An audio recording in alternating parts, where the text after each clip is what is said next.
મહાભારતની લડાઈમાં અડધી લડાઈ થઈ ગઈ ત્યારે દુર્યોધનના અમુક ભાઈઓ મરાઈ ગયા હતા. પછી દુર્યોધન એની માતા ગંધારીની પાસે પહાઈ ગયા અને કીધું કે મને આશીર્વાદ આપો, કે વિજયશ્રીનો આશીર્વાદ હું નહીં આપો, કારણ કે મને ખબર છે કે તું નહીં જીતીને આવી. એવું ગંધારી માતાને આશ્વાસન હતું, કારણ કે એ સતી હતા. તો પછી એને એમ કીધું કે તું નદીમાં નાય ને એકદમ નવસ્થ થઈને મારી પાસે આવી, હું મારી આંખની પટ્ટી ખોલીને અને તને તપસ્યાનું બળ, આંખીનું તેજનું બળ આપીશ, એટલે તું અજર અમર થઈ જઈશ. આવી રીતે તારી કાયા લોખંડ જેવી થઈ જાય. આવી રીતે કીધું ત્યારે દુર્યોધન નાય અને હાવ નગીન થઈને અને પોતાની માતાની પાસે આવતો થયો. ત્યારે ભગવાન છે, એ તો બધું જાણતા હતા.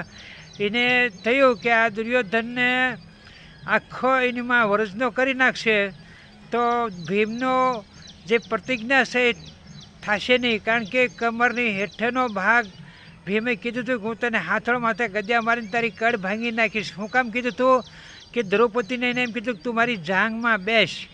એટલે ભગવાને એક માળીનું રૂપ લીધું અને કીધું કે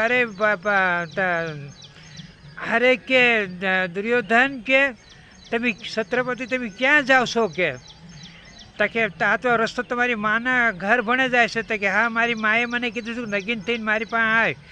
તારે કે અરે માતા તો માતા છે, એ તો કે પણ આપણથી એમ જવાય અને તમને શરમ નહીં નથી આવતી? કે આવી રીતે ભગવાને કીધું ને એને કેળનું પાંદડું પહેરાવ્યું એને અને ગંધારીની પાસે જઈને ઉભો રહ્યો. ગંધારીએ આંખની પટ્ટી ખોલી અને જોયું અને એને આખા આંખીનું તેજ એને લગ્ન થયા પહેલાંથી આંખે પટ્ટી બાંધી હતી એનું તપોબળ હતું, એ બધું દુર્યોધનની માથે જોયું. એટલે દુર્યોધન આખો વર્ષ ન થઈ ગયો. પછી માતાજી કીધું કે આ હું કે કેળનું પાંદડું રાખ્યું, આ ભાગ તારો કાસો રહે, કે આવું હું કામ કર્યું?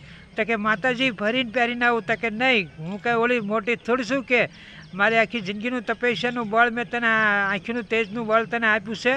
અને આ માળી નહીં પણ વનમાળી હતા. કે આ તો કૃષ્ણ હોય તો જ કે આવું થાય, નકર થાય નહીં. જા તારો આ ભગ કાસો રહેજે, આમાં તું લડાઈમાં જા તો એમાં ધ્યાન રાખજે કે ભીમ તને આની માથે ગદ્યા કોઈ મારશે તો આ ભાગ તારો તૂટીને સુર થઈ જાય. આવી રીતે કીધું. જય દ્વારકાધીશ કહેવાનો અર્થ કે ભગવાન ભક્તોની રક્ષા કરે, એની માથે વિશ્વાસ રાખો, એની માથે ભાવ પ્રેમ રાખો અને એનું કહેવું માનો અને એની ભક્તિ કરો, સત્યના માર્ગે હાલો તો ભગવાન જરૂર આવીને તમારી સહાયતા કરશે અને તમારી મનોકામના પૂરી કરશે. જય દ્વારકાધીશ.